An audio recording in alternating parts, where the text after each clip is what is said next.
اللہ تعالیٰ فرماتے ہیں 27ویں پارے میں وما خلقت الجن والانس الا لیعبدون کہ میں نے تمام جنوں کو تمام انسانوں کو صرف اپنی عبادت کے لیے پیدا کیا ہے. میرے بھائیوں کس نے پیدا کیا؟ اللہ نے. عبادت کے لیے نہیں، صرف اپنی عبادت کے لیے. یعنی کہ ایک مقصد، دو مقصد نہیں. اللہ کہہ رہے ہیں الا کہ میں نے تمام جنوں کو تمام انسانوں کو صرف اپنی عبادت کے لیے پیدا کیا ہے. قرآن بالکل واضح ہے، سورہ ذاریات ہے 27واں پارہ کھولیں میرے بھائیوں. قرآن پاک آپ کے ہاتھوں میں ہے، آپ کے گھر میں ہے، آپ کی مسجد میں ہے، جس میں اللہ صاف صاف کہہ رہے ہیں کہ میں نے تمام جنوں کو تمام انسانوں کو صرف اپنی عبادت کے لیے پیدا کیا ہے. اور اگر آپ آسمانوں کی طرف نکلیں کہ آسمان کیوں پیدا کیے، زمینیں کیوں پیدا کی، تو اس کا جواب بھی قرآن پاک میں موجود ہے. پہلے 27واں پارہ تھا، اب حوالہ 28ویں پارے کا ہے. پہلے سورہ ذاریات تھی، اب سورہ طلاق ہے. اللہ کہتے ہیں اللہ الذی خلق 7 سماوات ومن الارض مثلهن يتنزل الامر بينهن لتعلموا ان الله على كل شيء قدير وان الله قد احاط بكل شيء علما. لوگ کہتے ہیں اللہ نے کائنات بسائی اپنے محبوب کی خاطر. اللہ سے پوچھتے ہیں یا اللہ تو نے کیوں بسائی ہے؟ یا اللہ تو نے 7 آسمان کیوں بنائے ہیں؟ یا اللہ تو نے 7 زمینیں کیوں بنائی ہیں؟ اللہ کہتے ہیں میں نے 7 آسمان بنائے، میں نے 7 زمینیں بنائی. کیوں؟ لِتَعْلَمُوا أَنَّ اللَّهَ عَلَى كُلِّ شَيْءٍ قَدِيرٌ. اے انسانوں تاکہ تمہیں معلوم ہو جائے کہ اللہ ہر چیز پہ قادر ہے، اور تمہیں معلوم ہو جائے کہ اللہ کا علم کتنا گہرا ہے. اللہ کی قدرت کے بارے میں جاننا، اللہ کے علم کے بارے میں معلومات لینا، اللہ کی ذات کی معرفت حاصل کرنا، یہ بھی اللہ کی عبادت ہے.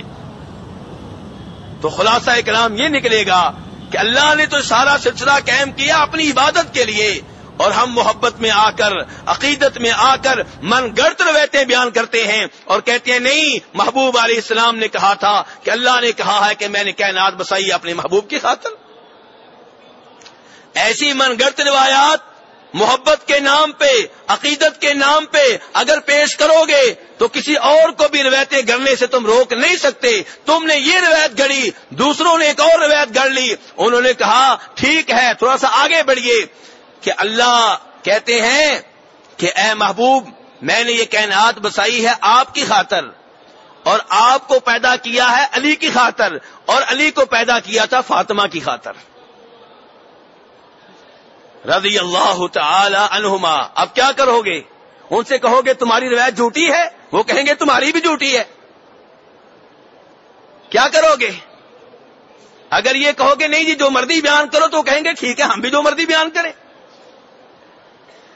میرے بھائیو، نبی علیہ الصلوۃ والسلام کی طرف کوئی روایت منسوب کرنے سے پہلے 1000 بار سوچ لینا چاہیے کہ یہ روایت کس کتاب میں آئی ہے، حدیث کا نمبر کون سا ہے، بخاری شریف کی ہے کہ مسلم شریف کی ہے. بخاری مسلم کی تمام روایات صحیح ہیں، اگر کسی اور کتاب کی ہے تو پہلے چیک کرنا پڑے گا صحیح ہے کہ ضعیف ہے.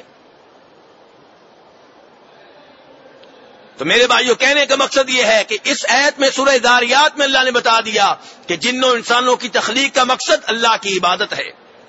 آپ عمرے پہ آئے ہیں 1.5 لاکھ روپیہ لگا کے، 2 لاکھ روپیہ لگا کے، قیمتی وقت نکال کر، یہ آپ کا اللہ کے اوپر احسان نہیں ہے، اللہ کا آپ کے اوپر احسان ہے. آپ سے زیادہ مالدار وہاں پہ بیٹھے ہوئے ہیں. کئی لوگوں نے پاسپورٹ بھی جمع کروائے تھے، ویزے نہیں لگے، اور کئی لوگوں کو پاسپورٹ جمع کروانے کی بھی توفیق نہیں ملی. آپ مسجد نبوی میں بیٹھے ہوئے ہیں، کس کا احسان ہے؟ اللہ کا احسان ہے. آتے ہیں وہی جنہیں کون بلاتا ہے؟ اللہ بلاتا ہے. آتے ہیں وہی جنہیں سرکار کا رب بلاتا ہے. آپ کو یہاں پہ بلانے والا اللہ ہے، عمرے پہ لانے والا اللہ ہے، نماز پڑھنے کی توفیق دینے والا اللہ ہے، بیگم نیک بیگم دینے والا، خوبصورت بیگم دینے والا اللہ ہے، اولاد دینے والا اللہ ہے، شفا دینے والا اللہ ہے، رزق دینے والا اللہ ہے، غوث آدم صرف اللہ ہے، داتا اور دستگیر صرف اللہ ہے، غریب نواز صرف اللہ ہے، حاجت روا مشکل کشا صرف اللہ ہے. اللہ کے سوا کوئی اور ان اختیارات کا مالک نہیں ہے.